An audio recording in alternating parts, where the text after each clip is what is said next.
Boa tarde a todos.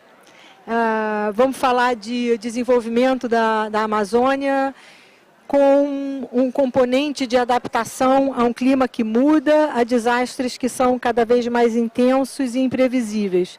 É um cenário de incerteza que acaba agravando os passivos institucionais, estruturais que a região tem, como a ilegalidade e a informalidade.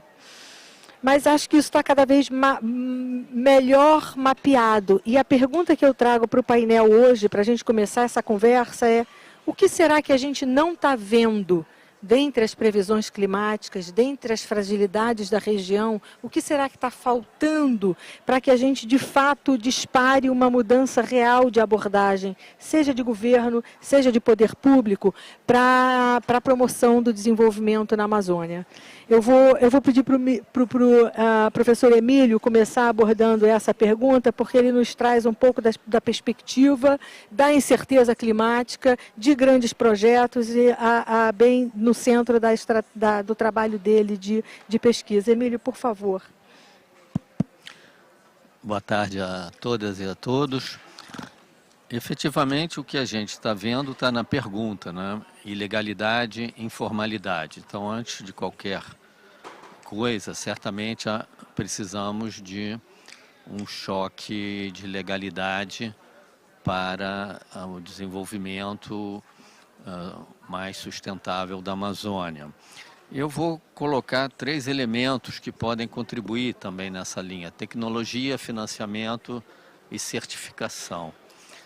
Em matéria de tecnologia, nós temos seja boas práticas de grandes projetos de energia, de mineração, de grandes riquezas na Amazônia que já existem no sentido de aumentar a resiliência, a capacidade adaptativa dos projetos e a extensa literatura, experiência internacional e também em outras regiões do Brasil sobre isso.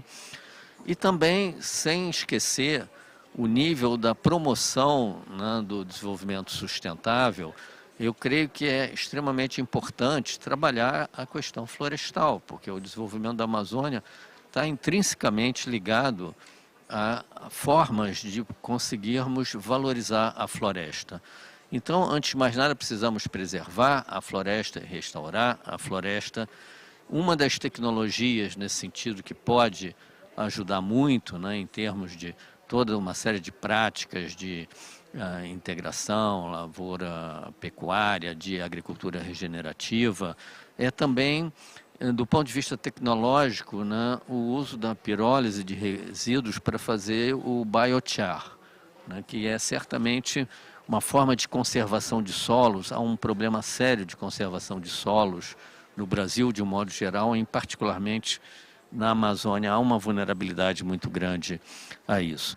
E também em toda a possibilidade tecnológica de desenvolver a bioeconomia, precisamos trabalhar uma cadeia de suprimento.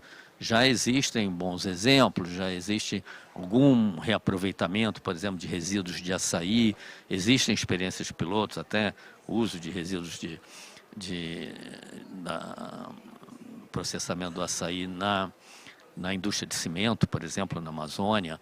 Então, a cadeia de suprimento e o rastreamento dos fornecedores é fundamental. Isso leva ao segundo ponto, que é a certificação.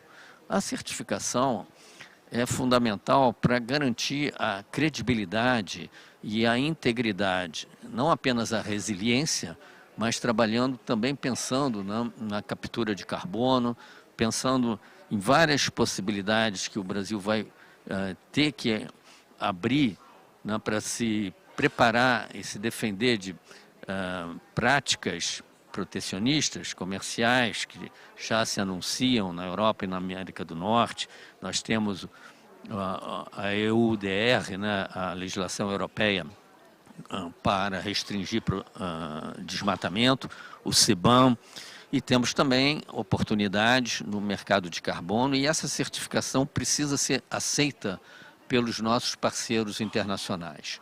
Ao invés de sermos vítimas de certificações unilateralmente determinadas nos nossos parceiros comerciais, sermos partes integrantes, temos certificações e temos que trabalhar com eles em conjunto para estabelecer nossas certificações e expandi-las ao longo da cadeia produtiva. E, finalmente, para terminar, o financiamento, vamos ter um tempo depois para falar um pouco mais sobre isso, né? Mas, obviamente, é preciso remunerar os serviços ecossistêmicos, seja para a resiliência, para proteger e conservar a floresta, seja para permitir, com a sua conservação, a preservação também, não só do estoque de carbono, mas todos os seus co-benefícios e, evidentemente, todos os benefícios locais e sociais que são fundamentais pela manutenção da floresta em pé e, analogamente, conseguir outras formas de mecanismos alternativos, inteligentes, que vamos discutir mais adiante, para poder viabilizar essas propostas tecnológicas e com a ajuda da certificação, que é fundamental para a gente obter os financiamentos. Excelente, Emílio. E é bom que você começa também a fala de forma muito didática, né? Tecnologia, financiamento, certificação com desenvolvimento florestal. Bom ter essa síntese para todo mundo. Tem um componente aí que eu tenho certeza que você valoriza, mas a gente vai trazer o Philip Young para falar um pouco mais aprofundadamente. Depois a gente volta para isso com você, que é o urbano. O que está faltando nessa visão amazônica e como é que a gente traz a agenda urbana para essa conversa?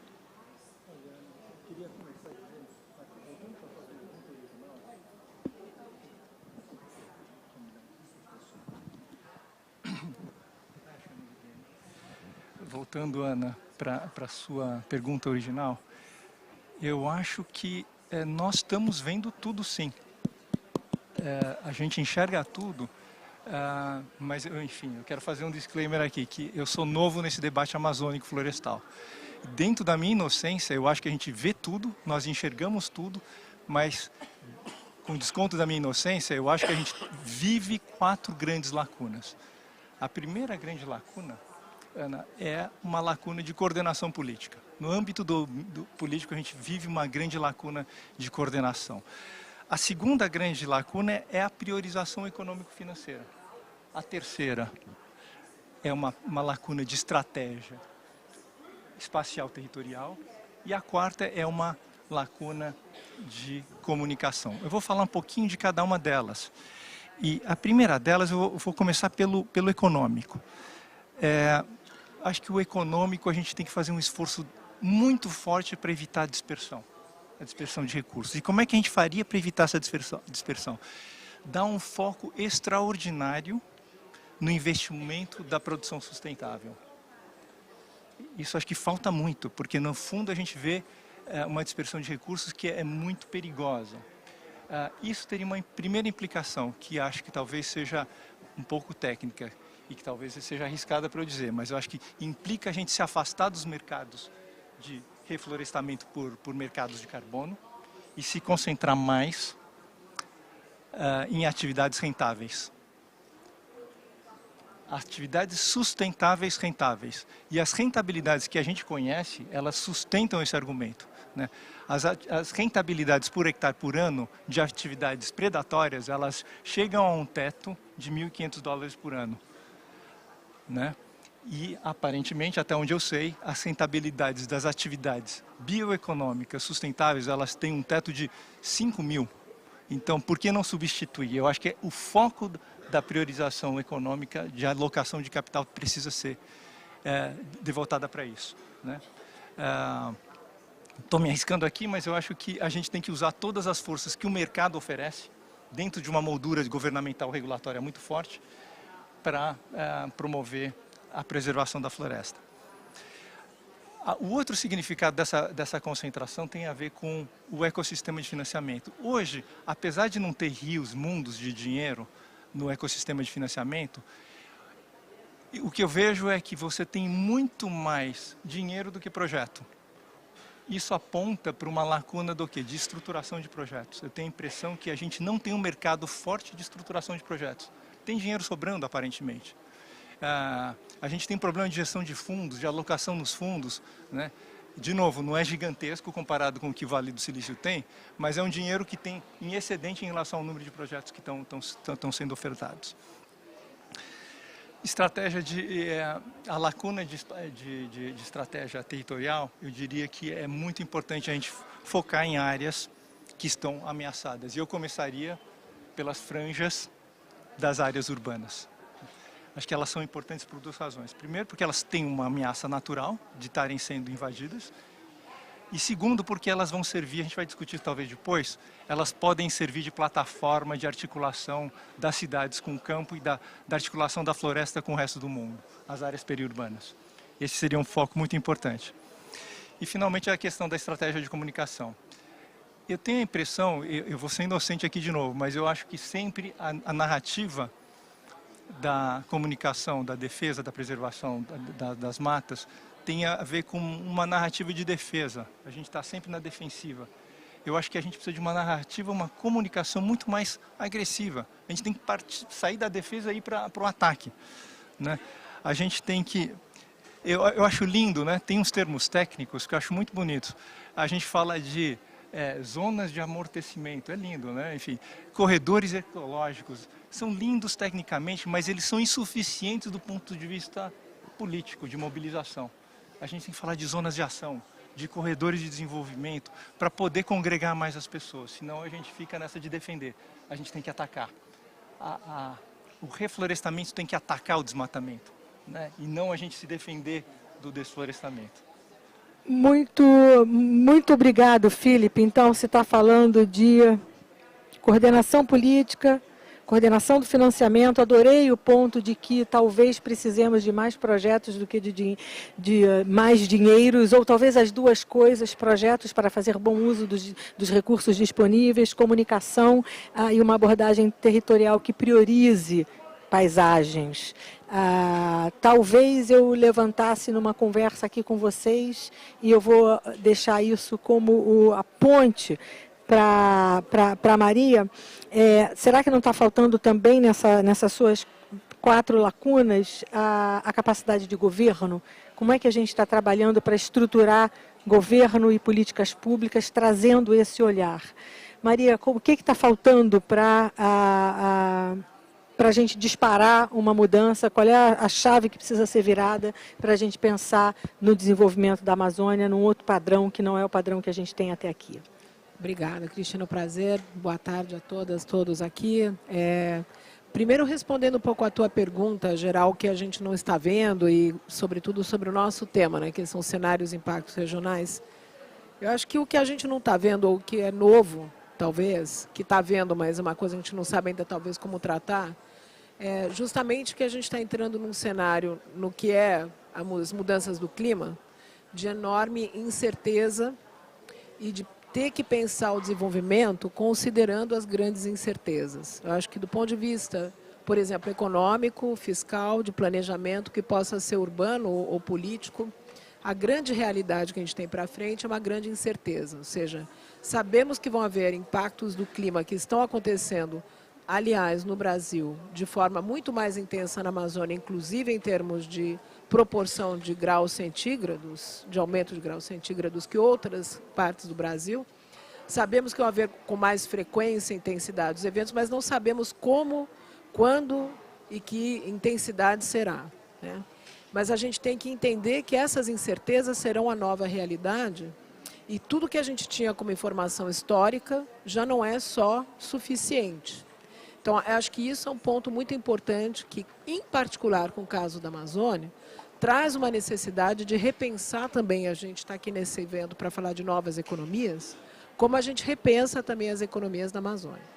E nesse sentido, a gente estava falando aqui, conservar a floresta, a visão toda que a gente tem sobre o ativo que a Amazônia tem com relação a recursos naturais, com relação à necessidade de preservar a biodiversidade e toda a oportunidade que tem essa economia, e também o Emílio mencionava, os outros problemas que, por outro lado, a gente tem na região com relação à informalidade e também alguns problemas sérios institucionais, que são problemas, oportunidades que a gente já veio falando historicamente, precisam ser repensados com esse novo futuro, né? Então, eu acho que esse é o grande tema para a gente conversar um pouco, pensando a nível regional. E algumas reflexões, só pensando recentemente com as coisas que aconteceram aqui na Amazônia e também em termos de oportunidade. A primeira, com relação aos impactos, eu acho que a gente tem que começar a olhar muito mais a questão dos impactos do ponto de vista ecossistêmico. Eu tive uma discussão também recentemente em Cali, justamente sobre soluções baseadas na natureza, infraestrutura e como é que isso se integra. Eu acho que a gente tem tendência, às vezes, de falar da Amazônia urbana e Amazônia não urbana. E a gente não está integrando o fato que aqui as queimadas vão impactar e também a expansão da cidade vai impactar o desmatamento e vice-versa. Então, essa visão integrada de território, de entender que as coisas estão interconectadas e que o impacto do clima para poder responder e se adaptar não é somente uma resposta local de uma infraestrutura, por exemplo, no caso de uma onda de calor ou no caso de uma inundação, se tem uma enchente, não adianta só aquela coisa pontual. Adaptar-se a isso é entender do ponto de vista integrado como a cidade está no território. Isso tem que ser uma forma de repensar muito também. Por outro lado, também, do lado das oportunidades, começar a entender também como, por exemplo, a gente, na Convenção de Mudança do Clima, fala de adaptação, mitigação, como se fossem coisas separadas. E existe uma enorme oportunidade da solução que a gente vem falando vários anos, né, também se transformar em uma medida de resposta também e de melhor qualidade de vida para as pessoas, né? Então, como a gente pode repensar um pouco essa integração também dessas novas tendências, mas de repensar também essas medidas, quanto elas melhoram a qualidade de vida das pessoas e quanto, ao mesmo tempo, a gente pode criar uma oportunidade. E, por fim, também pensando em futuro, trabalhando com essas incertezas, a gente tem que pensar de forma muito inovadora, não só do ponto de vista financeiro, de investimentos e fiscal, mas também de tecnologias. E aí eu acho que é importante também começar a repensar um pouco como a gente pode olhar a Amazônia, pensando no potencial que as tecnologias podem ter. Sinceramente, acho que um dos enormes desafios para a Amazônia é resolver, ter soluções tecnológicas também, não só com relação a monitoramento, a gestão, a poder entender melhor quais são os locais onde estão havendo incêndios, problemas de desmatamento, etc., mas também tecnologias que possam ajudar a destravar também oportunidades, porque a Amazônia tem um potencial enorme de oferecer soluções de biotecnologia, de soluções também de novas cadeias. O acesso a mercados dos produtos aqui precisa ser pensado de uma outra forma. Então, para mim, o tema de inovação também é um grande desafio. Quando a gente fala de cadeias de valor, a gente tende muitas vezes a olhar modelos que funcionaram em outras partes do Brasil, então falando de regionalização, sem pensar, por exemplo, que aqui a gente está falando de hidrovias. Por que a gente não tem barcos fábrica? Isso eu estou falando porque eu lembro de um projeto que eu vivi em Manaus que nunca saiu do papel. Por que a gente não tem barcos fábrica pegando os produtos da Amazônia e recolhendo esses produtos, em vez de ter que ter os produtos chegar até um porto com dias de viagem? Então, eu acho que tem muita oportunidade também de soluções regionais a essas oportunidades e problemas que a gente está vivenciando. Com essa sua pegada de tecnologia, eu vou já passar a palavra para o Guilherme e pedir para ele comentar da visão dele, então, o que a gente não está vendo, o que falta no ingrediente dessa receita, de uma visão ecossistêmica, dessa quebra de caixinhas que a Maria nos propõe. Muito obrigado, Cristina, e novamente obrigado, Ibram, pela oportunidade de estar conversando com vocês sobre esses assuntos. E a Maria jogou uma bola redondinha para mim, porque ela trouxe 2 pontos que eu acho muito importantes. Primeiro, incertezas, e outra, essa integração de informações, né? E eu estou vendo aqui a discussão já trazendo essa integração. A gente não está olhando o carbono como uma coisa isolada, ou biodiversidade, sem pensar que tem carbono ou que tem água. Então, essas coisas têm que ser pensadas de forma integrada, né? Visão também de paisagens e não visão simplesmente de métricas de hectares, por exemplo. Então, isso é um componente que eu acho que a gente está começando a trazer aqui para dentro. Quanto a incertezas, o viés que eu gostaria de trazer é que, de fato, a gente tem muitas incertezas, mas a gente tem como lidar com bastante dessas incertezas ainda. Mas falta uma coisa, a gente avançou muito em capturar informações com sistemas de satélite. E está todo mundo usando e usando muito bem isso. Mas falta muito dado de chão da Amazônia. Por exemplo, como que você vai calcular o carbono se você não tem uma base de referência? Como você vai falar de biodiversidade olhando de satélite se você não tem referências no chão? Então, falta muito dado de base para a gente poder fazer essas interpolações, por exemplo, com dados de satélites. E o outro lado dessa questão é olhar para o futuro. E você trouxe alguns desses elementos também. Tem muito que a gente pode fazer agora, a gente não precisa de parar esperando novas tecnologias. Estão pronto e já tem muita gente fazendo bastante coisa. Mas, e o depois? Né? Por exemplo, foi mencionado aqui o potencial biotecnológico da floresta. Nós temos hoje uma droga, um produto ativo conhecido que é explorado na indústria farmacêutica, advindo da floresta e que foi desenvolvido há mais de 100 anos.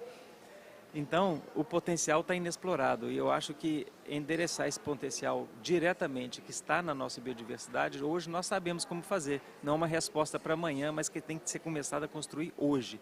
E a gente sabe disso, mas não conseguimos ainda alocar o recurso necessário para isso.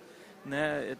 Existe um projeto que a gente está fazendo em parceria com o ICMBio que endereça isso, mas ele é um primeiro passo nessa direção. O esforço precisa de ser bastante maior. Então, eu acho que a gente precisa de enxergar mais isso. É a integração desses componentes, uma visão de paisagem que integra até mesmo as áreas urbanas, o componente de informação de chão, que a gente ainda tem uma lacuna enorme, e depois o olhar para o futuro, além do que a gente já começou a fazer hoje. Obrigado. Obrigada, Guilherme. Vou sublinhar aqui, eu gostei muito de algumas falas, assim, menos carbono, eu acho que você falou isso, né? Assim, eu nem diria que é em substituição aos produtos, né? Mas é para a gente dar a importância que dá hoje para um mercado de carbono, para outros mercados, mais da visão integrada, uma visão ecossistêmica, como disse a Maria, que não é uma coisa ou mitigação, ou adaptação, ou duas coisas separadas. Como é que é uma estratégia que contempla tudo isso? Como é que a gente fala menos de hectares e tem outras indicadores para medir a Amazônia, como é que a gente usa toda a tecnologia que tem de satélite e observação e soma com o dado de chão, que a gente também tem muito pouco, tem muito pouca inovação, muito potencial para crescer aí. Bom isso. Falamos, e eu tentei quase atropelar meu próprio planejamento, né? Com a pergunta para o Felipe, obrigado por ter me trazido de volta. E a gente tem uma agenda urbana também, porque é a agenda de 28 milhões de pessoas. Uma agenda de um saneamento ainda com indicadores muito sofríveis. Uma visão de bioeconomia talvez muito polarizada, que pensa ou no açaí, ou no remédio da pressão alta que está lá na Europa, não rendendo nada para nós, a tecnologia do extremo, mas não olha para feira livre e para a produção de alimentos que pode ser beneficiada por essa bioeconomia. Então, a gente tem aí pontes para essa relação da floresta com a cidade. Né, de uma Amazônia que tem um grau de urbanização muito grande. Eu queria pedir a reflexão de vocês sobre isso. Assim, qual é a prioridade para a agenda urbana, ainda que eu esteja cometendo o erro na minha pergunta de fazer a caixinha que a Maria pontuou, que talvez não seja a forma desejável de tratar, na dicotomia cidade e floresta, mas pelo olhar do urbano, né? Qual é a agenda que começa no urbano, atende a demanda dessa massa da população amazônida e ainda assim oferece perspectivas para uma floresta em pé e para um desenvolvimento que tem uma contribuição amigável ao clima. Vou misturar um pouco a ordem para isso, vou pedir para a Maria começar com essa resposta para a gente não seguir a mesma sequência do painel, por favor. Tá bom. Eu acho que tem várias coisas. Primeiro, justamente, é não olhar o urbano como separado do resto da Amazônia. Assim, quando eu trabalhava com microcrédito em Manaus, Amazonas, muitos anos atrás, Às vezes as pessoas tinham a tendência até a dizer que as cidades na Amazônia eram quase como ilhas, né? Porque o acesso, o transporte, né, toma 8 dias de barco para ir para uma região, de um lugar para o outro. Mas também, por outro lado, o que a gente vê muitas vezes é, de fato, as economias estarem muito fechadas nas cidades e não necessariamente integradas com o espaço que está em volta. Então, a primeira provocação, acho, quando a gente fala de desenvolvimento regional, é como as cidades podem ser a valorização do que está em torno. O exemplo típico é a Zona Franca de Manaus, tá certo? Onde todo o desenvolvimento não foi feito, pensado em tecnologias, considerando o bioma onde estava localizada a cidade. Mas existem muitos outros exemplos mais simples. Eu faço fotografia esses dias dos meus cafés da manhã na Amazônia, em hotéis, porque me chama a atenção a cada vez ver frutos que não são da região e muito poucos produtos locais nos hotéis. Às vezes a gente fala, e o IX mesmo, o Instituto Clima e Sociedade, está apoiando a mesa da castanha, a exportação dos produtos da cadeia de bioeconomia, o potencial de criar novas cadeias, mas simples é também, às vezes, as cidades serem também um espaço de valorizar o espaço em volta, e realmente, basicamente, essas cadeias de valor, inclusive, não estão integradas, às vezes, entre o produto da região e a cidade. Tá? Por outro lado, acho que também existe uma importância também de valorizar as pessoas e o conhecimento que existem nessas cidades. Eu acho que tem um potencial muito grande de valorizar a cultura local, essas cidades serem também um espaço de progresso. Como eu falei, cada cidade, cada também estado tem diferentes situações. A gente fala da Amazônia também generalizando, são Amazônias com muitas diferentes oportunidades, inclusive até ecológicas, mas, bom, né, o Manaus com a Zona Franca pode promover a biotecnologia e não só motocicletas, né? A gente tem oportunidade aqui com Belém de ser um grande espaço também de promoção. A gente já está vendo isso de culinária e de outros tipos de oportunidades de mostrar o que a região tem para trazer. Então, a minha provocação do ponto de vista de desenvolvimento regional é um pouco essa. Eu já tinha falado um pouco da questão de adaptação à mudança do clima também, que eu acho que é um tema muito importante, porque a gente pensa, às vezes, a seca na Amazônia afetou as pessoas pobres ribeirinhas, mas também provavelmente as periféricas aqui, e eu acho que a gente tem que começar a discutir como é que essa solução não é uma solução só isolada, e é uma solução que é vista num ponto de vista onde a cidade está situada, mas não isolada do território onde ela está. Obrigada. Eu vou deixar o Felipe, como especialista na agenda urbana, fechar essa pergunta, então eu vou passar agora para o Emílio comentar as prioridades na visão dele de um olhar urbano para a Amazônia e seu papel na adaptação e na mitigação de mudanças climáticas. Certamente o que foi falado antes, creio que foi o Felipe que mencionou, sobre a necessidade de capacitação para geração de bons projetos que consigam captar financiamentos, é particularmente sensível no âmbito dos municípios, né? E a gente sabe a fragilidade dos 5.550 municípios brasileiros.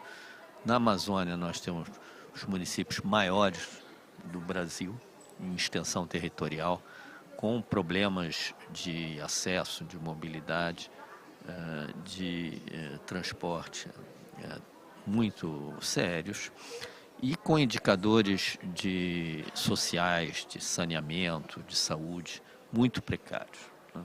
Então, a gente tem, inclusive, infelizmente, o que aconteceu com os Yanomamis não foi só apenas nas nações indígenas, mas a mineração ilegal, o garimpo ilegal, quer dizer, tem causado um passivo em termos de percentual, né, de malformações, deformações congênitas, basicamente uma tristeza. Então, é fundamental termos um choque de gestão e que haja uma linha de apoio técnico e financeiro para a gestão municipal poder minorar os grandes problemas que já existem. E isso se estende, obviamente, à questão da resiliência climática, porque, como a gente sabe, né, e foi ilustrado esse ano com a seca monumental, isso só faz piorar, quer dizer, a conexão entre mudança climática e problemas de saúde é evidente, dentre outros. Então, me parece fundamental a gente trabalhar nesse sentido. Há mecanismos financeiros, a gente sabe das dificuldades, mas temos que chegar na ponta, né? Fundos de aval, formas que possibilitem os municípios se consorciarem para saneamento, para outras prioridades sociais, e tudo isso corresponde a diminuir uma vulnerabilidade social que vai permitir uma maior resiliência climática, quer dizer, trabalhar na capacidade adaptativa das cidades. Isso chega até o nível de cidades médias e grandes, infelizmente, né, como a gente viu esse ano em Manaus, por exemplo.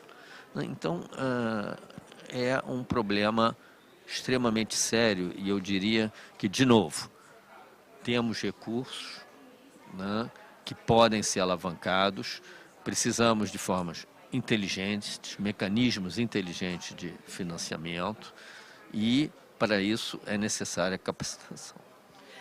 Eu acho que tem um exemplo que sempre me toca muito nesse ponto que você diz da necessidade de capacitar a administração pública municipal, município alvo da mineração no estado do Pará, com transferência direta de CEFEM, contribuição financeira pela exploração mineral, de mais de 500 milhões de reais por ano. Era para a gente esperar que fosse uma Suíça. Não é.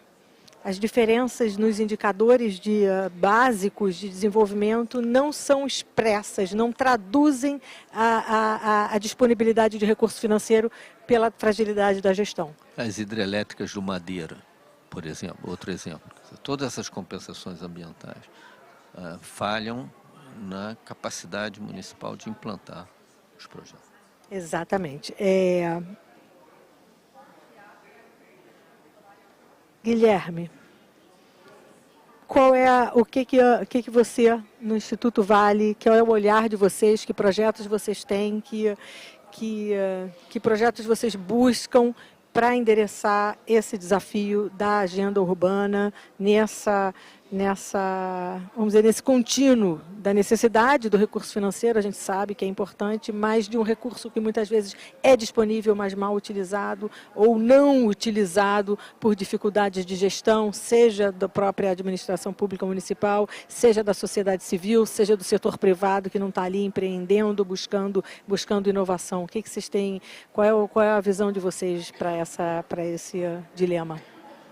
Então, essa é uma ação que é feita mais pela área social da empresa, eu acho que tem duas funções importantes, que uma é de levar a cidadania a essas áreas em que as pessoas não têm acesso, não sabem, às vezes, nem a quem reivindicar alguma coisa diretamente, né? E isso se faz por educação e tem muita ação social da empresa nessa direção. E também no treinamento dos gestores públicos, os técnicos, né, que endereçam parte dos problemas já colocados aqui, né, e como fazer projetos, por exemplo. No ITV, a gente tem uma visão que eu acho que cabe nessa discussão, que tem a ver com a interação dos ambientes urbanos e os ambientes naturais. E eu vou puxar aqui alguns exemplos. Sem os mais óbvios, que também a gente trata, que é a questão hídrica, né? Excesso ou falta de água, que são talvez os mais imediatamente visíveis. Mas tem outros, por exemplo, a questão de segurança alimentar. A gente sabe que polinizadores e dispersores de sementes são essenciais ou muito importantes para a maioria dos produtos agrícolas que nós consumimos na cidade. E a gente já tem pesquisas que mostram que os diferentes cenários de mudança climática vão impactar os hábitats dessas espécies. Foram mais de 2.000 espécies estudadas. Bom, quem vai polinizar a nossa melancia? Né?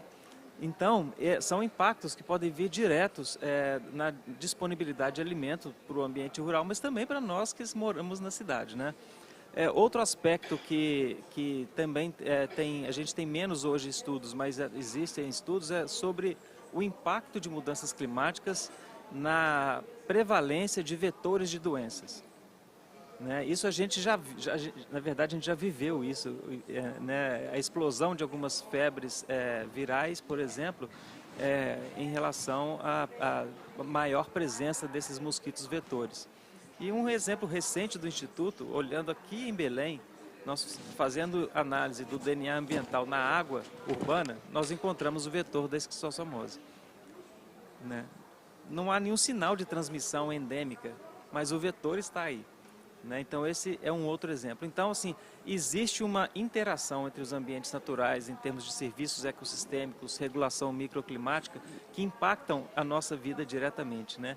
E impactam a manutenção da própria floresta, né? Os polinizadores não polinizam somente os produtos agrícolas, e até soja se beneficia desses polinizadores. Mas eles polinizam e dispersam sementes da própria floresta. Então, quando nós impactamos a floresta, nós estamos impactando também o habitat dessas espécies, que isso são efeitos em cascata, e volta ao que a gente comentou no início, que a visão mais ecológica, ecossistêmica e sistêmica disso tudo é importante para a gente entender que essa relação existe e às vezes ela é mais forte do que a gente tem visibilidade. Ou seja, temos várias faces de uma vulnerabilidade muito ampla na condição amazônica. Portanto, mudanças climáticas, toda a incerteza posta são uma ameaça cada vez maior, porque a gente tem uma institucionalidade frágil, a gente tem ameaças naturais como a perda dos polinizadores, mais vetores de doenças, quer dizer, a nossa exposição ao risco aí tá imensa. Que nos recomenda o urbanista, Felipe? Olha, eu acho que a gente tem, para qualificar o debate, a gente tem duas agendas que são distintas, super interligadas, mas que a gente talvez possa dividir para, enfim, orientar um pouco o debate. Uma agenda urbana para as cidades amazônicas tem a ver com a agenda urbana que é comum a todas as cidades brasileiras. Os problemas de mobilidade, de habitação, de saneamento, isso é comum a todo mundo. Agora, algo que é particular às cidades amazônicas tem a ver com o dever, eu diria, ou a missão que as cidades amazônicas têm em se transformarem em pilares da floresta em pé. Isso é muito importante, é uma reflexão que a gente precisa fazer. É uma nova agenda, um novo urbanismo que a gente não conhece, que a gente precisa formular, né? Tentativamente, eu diria aqui que tem dois vetores essa agenda. Um vetor de software e um vetor de hardware. O que tem a ver o software? O software tem a ver com o funcionamento da capacidade de invenção, da capacidade de inovação, da capacidade de marketing, da capacidade de branding, né? de colocação de novas tendências de consumo globais, colocando a floresta nesse mundo. E essas atividades têm a ver com fortalecimento de capacidades, né? Capacitação em bioeconomia, eu já falei muito em branding, em marketing, e passa muito também pela aceleração das sinergias que existem entre pesquisadores, os povos da floresta, que têm um conhecimento extraordinário, empreendedores e investidores. Essa fricção, ela precisa ser catalisada. Esses grupos, esses 4 grupos e outros grupos, academia, enfim, se encontram de forma esporádica. Tem uma questão de espacialidade, aí vem o hardware. A gente tem que criar um hardware em que essa fricção ela aconteça em bases cotidianas. Eu digo sempre assim que quando a gente pensa na transição verde, as cidades amazônicas precisam ser o que o Vale do Silício foi para a transição digital, né? A gente tem que criar um ecossistema, e isso tem uma fórmula territorial que é razoavelmente conhecida, que é as economias de aglomeração, para fazer com que essa fricção da inovação, dos encontros fundamentais para que esse processo da transição verde aconteça, se deem com uma fruição maior. Ou seja, a gente precisa pensar num urbanismo que integre o empreendedorismo, e o empreendedorismo que incorpore uma noção muito profunda de cidadania mesmo, né? Ou de florestania. Estou lembrando do Antônio Alves, que a Flávia Constant, aqui presente, me ensinou. a gente tem que pensar não só na cidadania, mas na florestania, porque os povos da floresta são um componente de conhecimento fundamental nessa nossa equação, né? Eu acho que é isso. Lógico que tem a questão de planos diretores renovados, porque o zoneamento ele é confuso, para a agenda velha e para a agenda nova, a gente tem que criar todo esse novo raciocínio, mas enfim, o caminho eu acho que é um pouco por aí. Obrigada, Felipe. A gente está falando muito da agenda, né, do que precisa ser feito numa visão de desenvolvimento, de projetos e decisões. Eu queria visitar nessa perspectiva a velha pergunta, o velho dilema amazônico, que é o desmatamento. Não ia perder nunca a oportunidade de ouvir os 4 aqui sobre sua visão desse componente do estancar a sangria, reduzir as emissões e, portanto, manter a floresta em pé. O Pará, a semana passada, tornou lei um plano vigente desde 2019, que tem uma meta de desmatamento líquido zero até 2030. A meta original era 2036, o Pará foi mais ambicioso, trouxe isso para 2030, aonde o que for emitido por desmatamento deve ser devidamente compensado pelo que está sendo reflorestado, natural ou de forma induzida. Traz ali também uma agenda bem detalhada e um compromisso de ter indicadores de progresso dos órgãos executores do Plano Amazônia Agora. É disso que a gente está falando. Inclui a pecuária, inclui a bioeconomia, é um plano bem abrangente, traz uma governança também bastante sofisticada e traz um componente que também já está presente na legislação paraense dos territórios sustentáveis. E aqui, na Conferência da Mineração, a gente pensa nos territórios da mineração, áreas de influência que recebem recursos de compensação, onde tem a presença do empreendimento mineral e que muitas vezes não tem indicadores sociais ou de desmatamento que acompanhem a qualidade que se quer no negócio, no setor mineral. Qual é a leitura de vocês sobre as nossas perspectivas de manter o curso da redução de desmatamento? Parabéns ao governo federal que está aí reduzindo nos últimos 4 anos o desmatamento. Qual é a visão de vocês sobre a nossa capacidade de manter esse curso de redução de desmatamento e qual é o papel de territórios da mineração nessa equação? Emílio, vai lá. Bom, nós temos que nos inspirar, antes de mais nada, no que já conseguimos, e aqui na Amazônia foi um sucesso tremendo, entre 2004 e 2012, em que houve uma queda do desmatamento de 80%, da taxa anual de desmatamento. Isso permitiu que o Brasil reduzisse mais de 1 bilhão de toneladas de CO2 de emissões por ano. Nenhum outro país conseguiu em 8 anos um resultado assim. Obviamente agora o desafio é muito mais sério, a criminalidade se expandiu, a gente sabe das grandes dificuldades. Então temos receitas que a gente já sabe como fazer, o governo federal está se empenhando em fazer isso. Houve um bom resultado nesse ano agora, que combinam medidas de comando e controle, né, de toda uma inteligência para a fiscalização ser mais efetiva, com mecanismos financeiros de restrição a créditos a pecuaristas e agricultores que não estejam em conformidade com a legislação ambiental e o Código Florestal. O que me parece interessante pontuar como inovação para o futuro e, além disso, fazer o mercado se tornar nosso aliado, ou seja, estímulos, incentivos positivos, né? E pouco o RED Plus jurisdicional já é um exemplo de uma nova modalidade que pode reverter para os municípios em algum benefício, já que o valor gerado é através da melhoria da média, né, do desempenho na proteção da floresta, e reverter para os municípios de forma que a gente não tenha apenas uma lista suja, uma lista dos principais municípios com as maiores taxas de desmatamento, mas também que os municípios que conseguirem um desempenho melhor possam ter também um benefício, à luz do que já temos outras experiências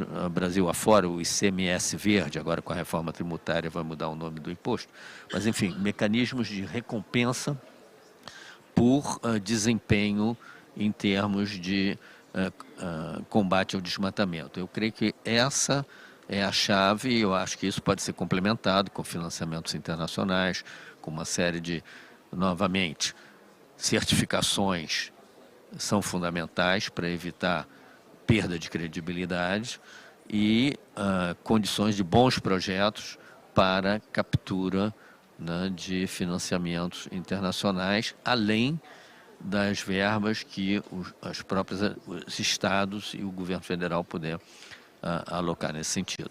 Então, eu creio que esse seria o meu ponto de partida. Maria, complementa, sublinha, concorda, discorda, o que você traz para o desmatamento zero e para a abordagem territorial nessa agenda? Bom, concordo, obviamente, com o que o Emílio já tratou, mas queria trazer talvez alguns pontos adicionais. Acho que tem 3 tipos de perspectiva aqui. Um é justamente o que o Emílio traz mais recente, que é o tema da criminalidade. Eu acho que em torno disso tem muitas medidas que precisam ser tomadas, não é fácil, e acho que precisa ser uma discussão muito séria sobre isso. Porque medidas, obviamente, para conter o financiamento, etc., podem ser tomadas, mas a realidade é que tem um problema de segurança muito grande, que inclusive tem um impacto muito importante também no investimento, porque o risco territorial ou risco relacionado a isso também reduz o interesse do investimento e a expansão das oportunidades também para a região. Então, esse é um tema que precisa ser tratado e ele precisa ser explicitado, porque ele é um tema muito novo na região, comparado até com outros países da região onde isso já acontecia de forma muito mais contundente. E é um tema muito difícil de resolver, porque ele pode acontecer de forma muito dispersa. Então, precisa medidas muito inovadoras, tecnologia, uma séria medida sobre isso. E acho que aí, pensando em territorialidades, certamente há possibilidades também de promover inovação junto com também, por exemplo, empresas mineradoras ou outras que estejam fazendo investimento na região, que vejam também nisso até uma ameaça aos investimentos mesmo que estão acontecendo. Tá? Então, esse é um prisma que é importante ressaltar. O segundo prisma é óbvio que também o desmatamento ocorre pela pressão de outras atividades econômicas e, querendo ou não, se essas outras atividades econômicas são mais rentáveis, é muito difícil sempre o argumento econômico puro e duro de dizer pare de fazer a expansão do gado para manter a floresta em pé, se o valor econômico da floresta não acontece. Então, um pouco o Emílio estava falando do jurisdicional, existem diferentes formas de talvez valorizar a floresta em pé, mas existe uma questão realmente de tratar com esses drivers, né? Então, o que é necessário fazer ali?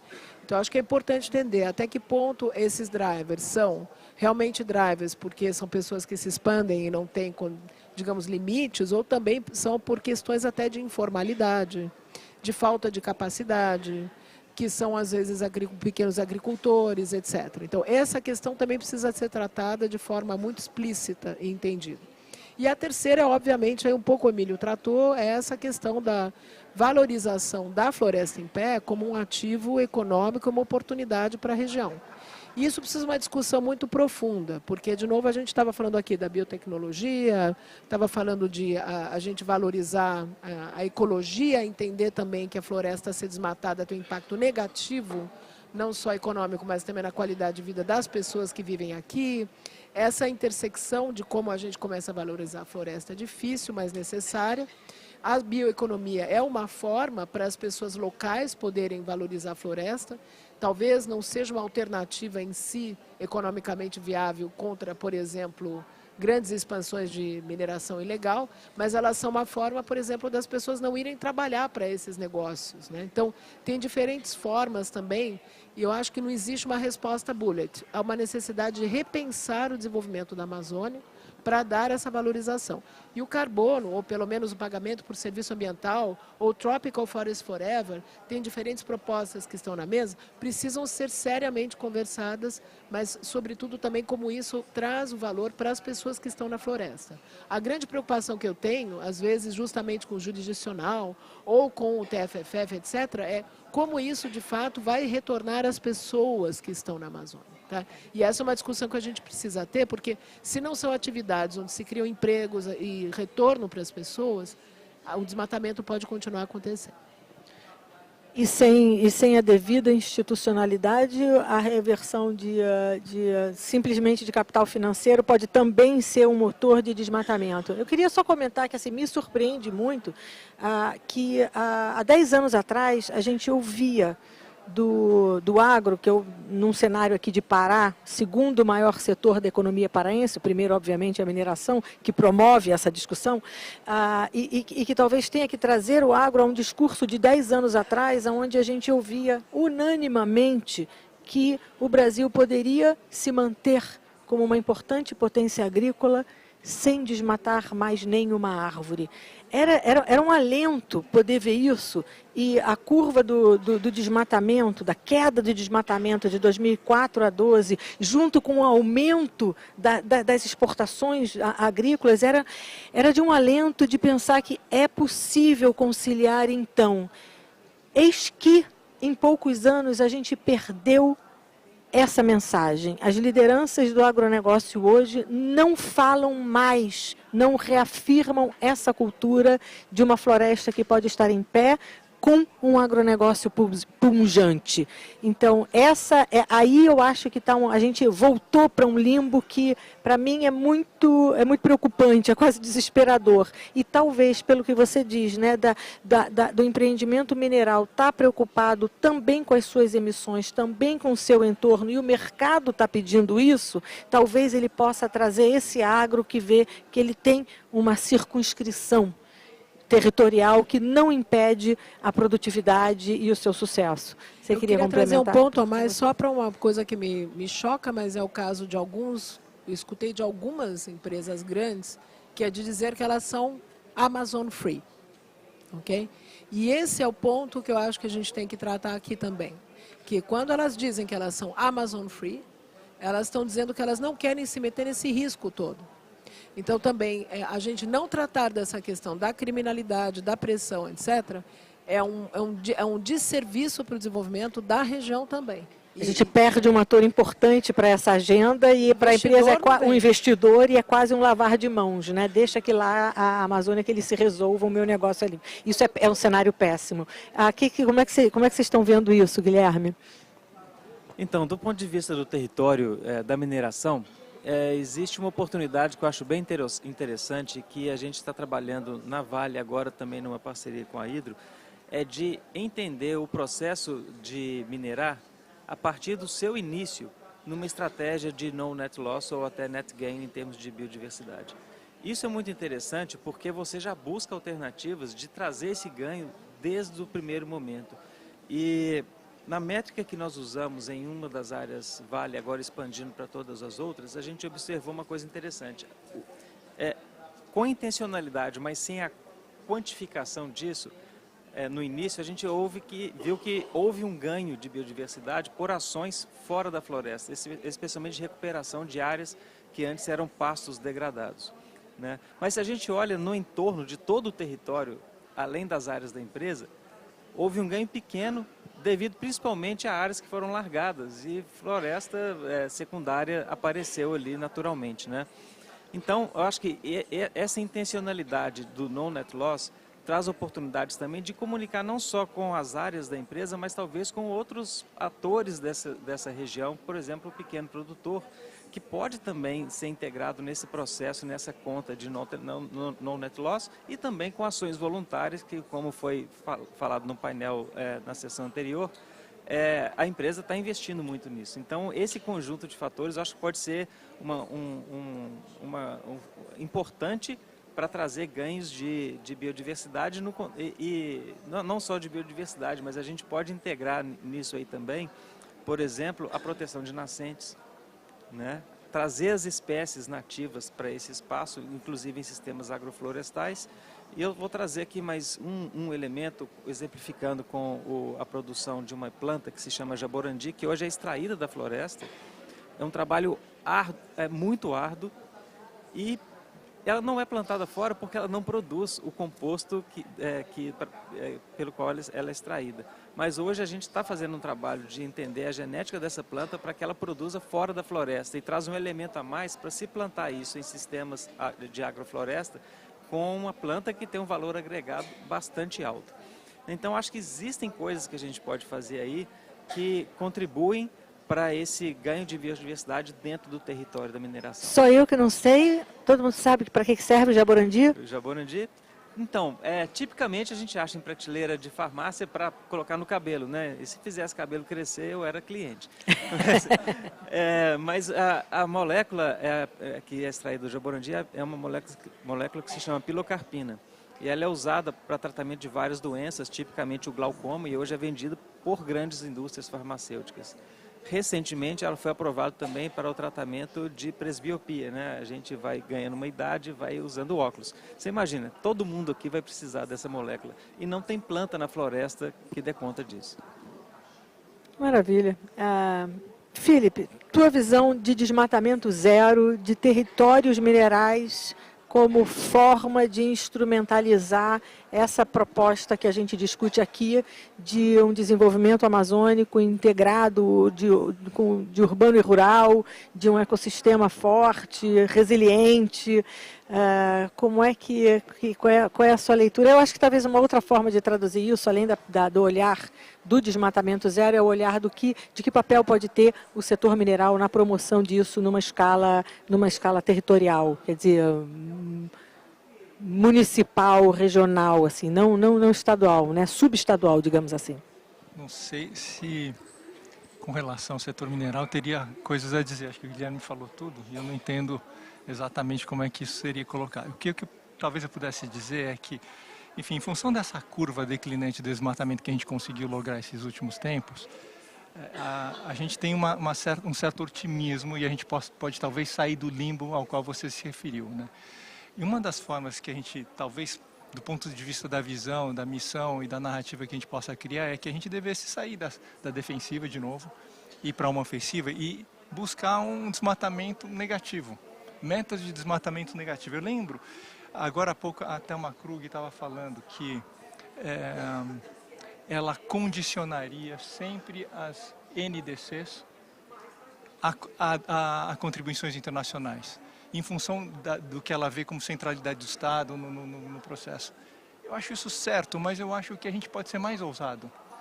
A gente deveria usar a força do mercado. Eu acho que falo com uma certa tranquilidade. Eu sou um cara que vem do campo da esquerda, tenho formação também marxista, mas eu acho que a gente não pode prescindir da força dos mercados, da rentabilidade da terra, da riqueza natural como produto econômico, para superar e atingir metas muito mais agressivas do que o desmatamento zero. A gente pode reflorestar mais, a gente pode partir para uma curva negativa de desmatamento, e acho que essa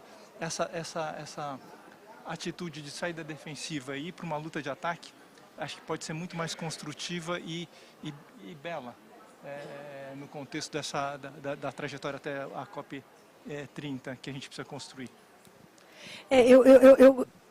Eu gosto dessa provocação da Thelma, porque obviamente, como qualquer provocação, né, dá uma sacudida primeiro e traz aí na discussão o custo de oportunidade, né, de manter a floresta em pé, portanto, da atividade que se sobrepõe a ela. Só que isso presume que quando ela vincula a NDC a uma contribuição internacional ou a mecanismos de mercado, a gente está presumindo que esse sistema é eficiente e que os ganhos da floresta no chão para a sociedade são maiores. E eu não sei não se a conta é essa. Eu acho que para o pecuarista pode ser melhor a floresta derrubada, para a soja, para o arroz, mas talvez para a sociedade essa conta seja um pouco maior. Então, eu acho que é uma contabilidade a ser revista, mas eu gosto da provocação porque faz a gente pensar nisso. E faz a gente pensar num tema que eu queria trazer, e aí eu vou também inverter a ordem de novo, começar com você, a Felipe, que é Estamos falando de desenvolvimento aí de uma região que é quase 2/3 do país, 30 milhões de pessoas, uma multiplicidade de cidades, setores, criminalidade, informalidades, desafios mil. Isso custa dinheiro para os incentivos positivos, para a agenda da tecnologia, até para fazer projeto. Para usar melhor os dinheiros, você tem que ter algum investimento. E de onde vem esse dinheiro? Que conta é essa quando a gente tem um país hoje aí em ajuste fiscal, nos livramos de teto de gastos, mas temos outras restrições ao orçamento para conduzir essa agenda de desenvolvimento. O governo federal, por exemplo, está internacionalmente propondo um mecanismo de base florestal. Eu queria ouvir um pouco de vocês. Quais são, na visão de vocês, né? Quais são os principais instrumentos e fontes de recurso para a gente pensar numa Amazônia? Gostaria de pedir que a gente visitasse os domésticos e os internacionais, os públicos e os privados. Eu acho que a gente tem que lembrar que, se a gente olhar hoje o percentual do orçamento das secretarias estaduais de meio ambiente dos estados amazônicos, a gente vai descobrir que eles são em torno de 1% ou menos do orçamento estadual. Então, quer dizer, a gente tem uma demanda imposta no subnacional ou no próprio Ministério do Meio Ambiente com um orçamento público muito precário. E a gente tem, mas ao mesmo tempo a gente tem uma oferta e oportunidades internacionais, serviços de clima e de biodiversidade para o mundo que podem ter um valor. Como é que vocês ajudam a plenária, a conferência? Qual é a leitura atual de vocês sobre a complexidade das opções de mecanismos financeiros para a agenda amazônica? Eu vou começar com você, Felipe. Quem paga a conta? Quem paga a conta? Eu vou correndo o risco de ser simplista aqui. Eu vou falar de duas coisas. Eu acho que a floresta só fica em pé se ela for capaz de ela mesma pagar a sua própria conta. Ou seja, a floresta ela precisa ser rentável para ela poder ser autossustentável. Nós vivemos, feliz ou infelizmente, depende do gosto de cada um, numa economia capitalista, e o capitalismo vai sobreviver provavelmente por mais 200 anos enquanto a gente estiver por aqui. Então, essa conta só se paga se a própria floresta conseguir se pagar. Essa é a minha visão. E para qualquer empreendimento, a gente depende de um bom investidor, um capital inicial, né? Todo mundo precisa de um anjo investidor para começar um negócio. E esse negócio da floresta só vai começar se tiver um bom financiamento, um bom capital inicial. Eu acho extraordinária a iniciativa do governo federal com a TFFF. A iniciativa é excelente, acho que ela tem uma direção muito boa, mas eu vejo erros gravíssimos ainda na sua concepção. Se eu pudesse recomendar o governo Fernando Haddad e Marina Silva de repensarem, dialogarem mais, porque o Brasil não pode falhar na COP30. Nós não podemos ter o luxo de falhar na COP30. E se o TFFF é uma ponta de lança da presença do Brasil nessa missão que nós temos, da preservação das florestas, a gente precisa acertar esse rumo, né? A remuneração de $4 por hectare é muito baixa, ela não cobre qualquer incentivo que outros agentes econômicos tenham, né? A natureza do fundo não pode ser essa que ela está sendo pensada, ela precisa ser de natureza perpétua, ela precisa ter acionistas perpétuos, não é aquele ciclo pequeno do investidor que vai entrar e depois vai sair. Precisa ser um fundo perpétuo, que os doadores, os estados, os fundos soberanos, as grandes filantropias doem, entrem e não saiam mais, né?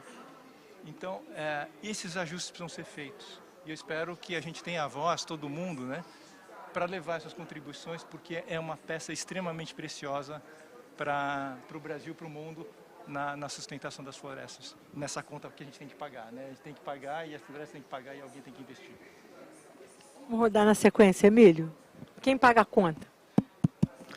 É importante falar de quem paga a conta e depois como os recursos são distribuídos. Como a Maria colocou muito bem, tem que chegar na ponta, né, para premiar quem faz o esforço.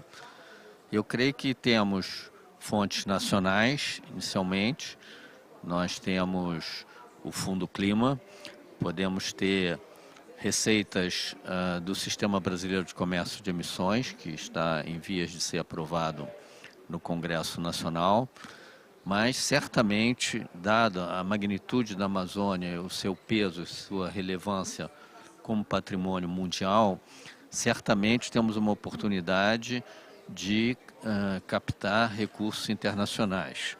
Já temos o Fundo Amazônia, evidentemente, há essa proposta também dos planos de floresta tropical para sempre, que o governo está colocando, mas volto a insistir sobre o que eu coloquei no início. É fundamental para que essas propostas vinguem e sejam exitosas na captação de recursos, que nós tenhamos certificação com credibilidade. Uma anedota para corroborar o que a Maria estava falando, de que muitas empresas, McDonald's, dentre outras, né, se orgulham e colocam que são Amazon Free, que não tem nenhum produto oriundo da Amazônia, para estarem isentos de qualquer suspeita de desmatamento. Numa cerimônia, acho que foi o lançamento do C40, da Organização das 40 Cidades pelo Clima, o Michael Bloomberg, que era o prefeito de Nova York na época, eu estava lá quando ele falou, dando exemplos de todas as coisas boas ambientalmente que ele tinha feito na cidade de Nova York. Ele falou como substituiu dormentes de madeira dos trens do metrô, que vinham importados justamente de florestas tropicais brasileiras, não falou o nome Amazônia, por dormentes de plástico, e com isso não estaria mais contribuindo para o desmatamento. Ou seja, o mundo ao revés. Por quê? E não tendo confiança, já existia, desde décadas, existe o FSC, o Forest Stewardship Certification, já existia, mas não havia credibilidade. Então ele prefere colocar dormente de plástico fóssil, né, vindo do petróleo, em substituição à madeira de origem duvidosa. Quer dizer, exatamente o que a gente precisa evitar. Então nós temos uma condição, né, vejam outro exemplo, o mercado voluntário de carbono. Sempre o valor dos créditos de carbono de energias renováveis eram superiores. De repente, houve um aumento de interesse pelas soluções baseadas na natureza, subiram em flash os preços em 2020 e 2021. 2022, janeiro, campanha veiculada pelo Guardian, em Londres, sobre investigações jornalísticas mostrando uma série de problemas. Temos um livro do Ministério Público Federal sobre problemas com o mercado voluntário de carbono. Em 2022, 2023, o preço afundou. Então, temos problemas sérios de credibilidade. E existem soluções. Basta ir aqui do lado, na Colômbia, o Ser Carbono, um padrão de certificação para o mercado regulado, ao qual também está emulando que as certificadoras de mercado voluntário venham atingi-lo, e com isso capta mais recursos, o Peru igualmente, né? Então, estamos na Amazônia, podemos fazer com os países do Pacto Amazônio uma certificação e ir aos parceiros internacionais dizendo, olha, temos condições de certificar com integridade os nossos esforços para manter a floresta em pé, evitar desmatamento, restauração florestal, e com isso realmente a gente conseguirá evitar as regulamentações da diretriz europeia para restrição de desmatamento, poderemos ter uma credibilidade e um valor melhor para os nossos projetos de crédito de carbono e acesso a outros mecanismos de financiamento baseados em desempenho. Mas temos que efetivamente ter essa comprovação, e isso tem um efeito de transformar também a mentalidade do setor produtivo, essa parceria público-privada que também já a Maria se referiu. Quer dizer, quando o setor privado na Amazônia entender que isso é fundamental para diminuir seus próprios riscos, para atrair mais financiamentos para a região, aí nós teremos condições de realmente avançar muito mais nessa agenda.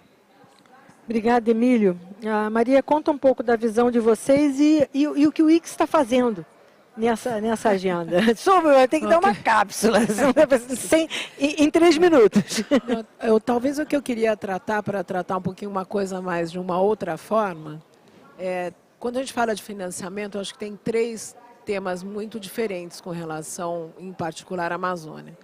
O primeiro é acesso a novos recursos, captação, novos recursos. E a gente falou aqui de crédito de carbono, recursos que podem ser valorizados, etc. O segundo é como os recursos estão sendo canalizados e para quê, e a acessibilidade ao financiamento. E o terceiro são os instrumentos financeiros idôneos para poder realmente destravar os investimentos necessários. Começando com a questão do acesso, tá? Eu acho que quando a gente fala de financiamento, por exemplo, no caso da Amazônia, isso é uma coisa que não é só no Brasil, trabalhei também com microcrédito no Peru, por exemplo, a taxa de juros é altíssima, não tem banco operando na maior parte dos municípios aqui, no final você vai olhar, o banco que opera aqui na Amazônia é o Banco do Brasil, Sicredi. Tem pouquíssimos bancos realmente promovendo financiamento de investimento, mas não é que há falta de liquidez e recurso. A Amazônia tem o FNO, que está empossado, que não está financiando o que poderia financiar. Então, a questão do acesso ao financiamento, como é que esse financiamento está sendo canalizado e o custo do acesso ao financiamento é um tema importante olhar. Isso requer uma repensar também sobre, então, a qualidade desse financiamento. A gente, para infraestruturas novas em cidades, para portos, para poder fazer que a bioeconomia chegue a mercados, precisa financiamento de médio e longo prazo. Então, a gente tem que ver, o financiamento que a gente tem disponível hoje está querendo tomar certos riscos, promover certa inovação e permitir esse longo prazo? Por outro lado, o acesso desses pequenos produtores e as cadeias de valor, que são ainda muito frágeis nessa região, como é que a gente pode repensar um pouco o spread? Quando a gente fala de soluções baseadas na natureza ou tecnologia, que podem ser escaláveis, a maioria desses projetos de restauração são muito frágeis. Tem uma dificuldade enorme de capital, porque você fala de 2, 3, 4, 5 empresas que estão fazendo restauração, que estão todas completamente overcolateralizadas, né? Elas não têm mais colateral para tomar mais recursos, porque os bancos não estão acostumados a financiar para riscos de longo prazo, que é uma árvore, por exemplo, crescer, que vai tomar 7 anos, com um risco muito grande no período entre o começo do capital e o retorno, de haver uma queimada, etc, etc. Então, vamos para o segundo problema. Os instrumentos financeiros que a gente tem, são eles idôneos para necessariamente responder a essas necessidades e permitir o acesso ou direcionar o financiamento onde ele é necessário?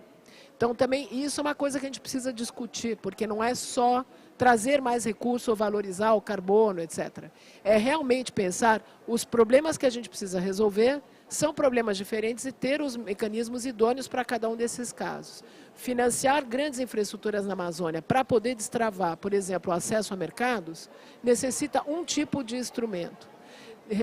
Poder dar acesso a pequenas cadeias de valor que não conseguem ontem acessar, precisa um outro tipo de de-risking, de gestão de riscos. E a gente também promover grandes soluções baseadas na natureza, escala de cadeia de valor, restauração florestal, também precisa um outro tipo de trabalho. E acho que aí tem muitas oportunidades. E falando um pouco do que o IX está fazendo, a gente, de fato, está promovendo, junto com algumas entidades, a Itaúsa Foundation, o Bloomberg, o pessoal do Banco do Brasil, o BNDES e uma porção de outros atores, muitos que estão aqui também, a gente desenvolveu um laboratório de inovação para a natureza, para financiamento, justamente para tentar destravar esses instrumentos. E, por último, tem, de fato, a questão de captar novos recursos. Eu acho que é importante ver, captar que recursos, tá certo? Porque recursos muito caros, de curto prazo, não resolvem o problema também. Então, às vezes, não é a quantidade, a questão da mobilização de recursos é uma coisa que a gente precisa trabalhar muito melhor nessa região, que é pensar como é que eu combino recursos locais, recursos de curto prazo com recursos concessionais bem orientados. Eu acho que você tinha falado no começo, né? Temos poucos recursos e eles têm que ser bem canalizados. Então, a questão dos poucos recursos públicos ou os poucos recursos concessionais, a pergunta é também como é que eles são bem investidos e são bem focados para poder alavancar o investimento privado. Então, acho que uma discussão também muito importante é isso, quais são as principais oportunidades para a região e ter estratégias de financiamento que não é só captar recursos de fora que vão fazer um milagre. É realmente pensar para cada um desses problemas qual a mistura dos recursos e a forma de canalizar mais idônea, e para cada um desses problemas as soluções são diferentes. E isso é muito importante a gente considerar na discussão, a gente tem que entrar nessa sofisticação, porque senão a gente não vai destravar esses investimentos. Obrigada. Excelente, gostei. Quer dizer, para cada problema, uma solução, né? Um mecanismo. Guilherme, por favor. Muito rapidamente, primeiro eu acho muito engraçado, né, a Amazon Free, né, isso não conta os serviços ecossistêmicos, a disponibilidade de água. Que tal? Acho que tem que ser mais proativa, a Amazon Pro, né? Mas enfim, em termos de finanças, que está longe do meu expertise, mas eu tenho uma dica. Eu acho que o Fundo Vale fez coisas muito interessantes e ousadas e criativas. Então, eu acho que pode ser inspiração para algumas soluções, né? Que, como o dinheiro garantidor, blended finance, e trazer outros agentes financeiros para um diálogo e uma construção conjunta. Então, eu acho que dali tem muita inspiração que pode ajudar nessa problemática. Obrigado. Ótimo, obrigada, Guilherme, obrigada também pela concisão da tua mensagem. A gente está chegando no final, tem 5 minutinhos aqui nesse painel, então eu vou pedir a cada um dos colegas aqui que sintetize a sua mensagem principal de uma agenda, né, a sua recomendação para uma agenda de desenvolvimento regional frente aos cenários incertos de agravamento das condições climáticas, pensando na necessidade da adaptação, nas demandas da tecnologia, da capacitação, da coordenação, da inovação. Quer dizer, a gente fez uma discussão aqui bastante ampla. O desafio para cada um de vocês, e eu estou fazendo a minha pergunta longa para dar para cada um o tempo de pensar, o que você encapsula em 1 minuto de mensagem final para esse painel. Assim, estivemos aqui os 4 e vamos deixar para essa plateia que mensagem? A cada um de vocês, eu vou começar de lá do Guilherme, vir até aqui 1 minutinho. Ok. Uma mensagem que eu gostaria de deixar é que estamos num momento de incerteza e de muita mudança, mas a gente pode lidar com essas incertezas até um certo ponto, conhecendo melhor quais são essas incertezas, e isso a gente precisa de informação e de dados, e a gente está num ambiente ainda muito carente desses dados. Então, uma das ações, eu acho que é buscar essas informações para que a gente possa modelar essas incertezas e saber onde está pisando. Eu provoco que eu acho que a gente pode encontrar muitas inovações considerando as condições específicas dessa região. Eu acho que as inovações, tanto financeiras, como as inovações também de soluções, devem valorizar muito mais o que essa região traz e considerar a condição dela. De novo, as hidrovias, repensar a forma como você faz as cadeias, tem que vir o produto, a indústria ou a indústria chegar no produto. E, nesse sentido, provocar uma nova forma de olhar o desenvolvimento da região, sem sempre estar só se projetando em modelos de desenvolvimento que não são relacionados à região. Eu acho que a provocação também não podemos mais continuar considerando cidades amazônicas como ilhas no meio de uma floresta de oceano. A gente tem que olhar essa região como integrada, e como a gente integra isso? Olhando para dentro. E acho que esse tema, essa provocação de um novo desenvolvimento, com um modelo valorizando o que está aqui, que ainda não aconteceu, que precisa acontecer.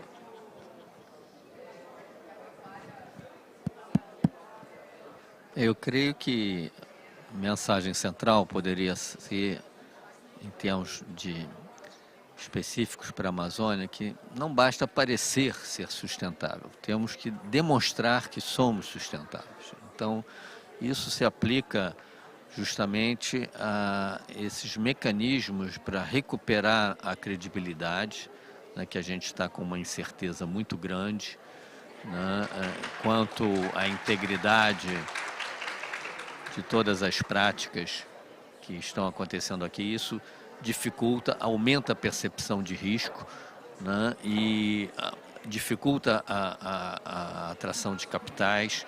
Então, é fundamental a gente trabalhar isso para depois poder ir buscar os mecanismos de financiamento adequados em cada caso, como foi dito, né? E eu acho que a gente pode se inspirar muito também da indústria de seguros, por exemplo, com fundos de aval na parte financeira, garantia tecnológica, diversificar as modalidades de seguros que podem ser utilizadas para diminuir o risco financeiro e, com isso, poder mobilizar o capital no formato, nas condições, nas modalidades que ele é necessário para promover a sustentabilidade, que a gente precisa de um capital inicial efetivo. Vou ser breve. Eu acho que a mensagem central é a de que as cidades amazônicas elas precisam se constituir em pilares da floresta em pé. E para isso a gente tem diante de nós uma tarefa de pensar uma nova agenda urbana, uma agenda urbana que tire as cidades amazônicas da sua condição de ilha, que sejam polos de articulação do rural com o urbano e da floresta com o resto do mundo. As cidades precisam se tornar um vértice dessa grande articulação e a gente não tem urbanismo para isso, precisamos pensar nele. Assim como o Vale do Silício se tornou o vértice da transição digital, nós aqui, as cidades amazônicas precisam se tornar o vértice da transição verde. Obrigada. Adorei o painel. Obrigada. Foi um prazer ter essa conversa aqui com vocês. Espero que vocês tenham gostado também do painel. Eu tenho que fazer um pedido de desculpas enorme. Controlando o tempo, perguntas e tudo, eu não abri para as perguntas da plenária. E acabou o tempo. Então, assim, a culpa é minha. Me desculpa. Eu só posso dizer isso. Obrigada. Obrigada a vocês também. Foi uma ótima conversa.